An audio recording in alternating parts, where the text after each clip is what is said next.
کہ ایک صحابی تھے اور وہ بہت بڑی محنت چفاکش تھے اور گرمی کی شدت تھی، پیاس اور بھوک نڈھال کر چکا تھا۔ اور یہ صحابی رسول جو ہے افطار سے کچھ وقت گھر پر تشریف لائے اور افطار میں کچھ وقت باقی تھا، لیکن تھکاوٹ اور بھوک پیاس کی شدت بہت زیادہ تھی۔ اور انہوں نے بیوی سے کہا، وہ پانی لینے کے لیے باہر گئی صحن پہ، آنے میں ان کو دیر لگی، اتنے میں ان کی آنکھ لگ گئی اور یہ صحابی رسول جو ہے یہ سو گئے۔ اب ان کی آنکھ کھلی جب افطار کا وقت داخل ہو چکا تھا، افطاری کا وقت داخل ہو چکا تھا۔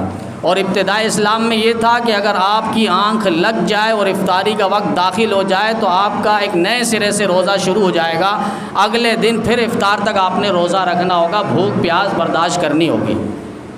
اب یہ صحابی تو دن کے مارے اور بھوک پیاس اور تھکاوٹ کی وجہ سے چکنا چور ہو چکے تھے، لیکن جو ہی آنکھ لگی پھر دوبارہ اٹھے تو افطاری کا وقت داخل ہو چکا تھا۔ اب وہ روزہ مزید ان کو اگلے دن کا رکھنا پڑا، جس کی وجہ سے مزید بھوک پیاس دن کے وقت وہ بے ہوش ہو کر گر پڑے۔ اب یہ حالات جب نبی علیہ السلام کو معلوم ہوا تو اللہ تعالیٰ نے بذریعہ وحی قرآن پاک کی آیت اتار دی، کلوا واشربوا حتی یتبین لکم الخیط الابیض من الخیط الاسود من الفجر۔ بس کھاؤ پیو یہاں تک کہ صبح صادق داخل ہو جائے، سحری کا وقت ختم ہو جائے، بس اتنا وقت تک آپ کھاتے رہو پوری رات۔ اب آپ سو نہیں سو، آنکھ لگے نہ لگے، کھاؤ پیو نہ کھاؤ پیو، فرمایا اب تمہیں انتہائی سحری تک، سحری کا جو آخری وقت ہے اس وقت تک آپ نے کھاتے پیتے رہنا ہے، اور کوئی مسئلہ نہیں، آنکھ لگے نہ لگے۔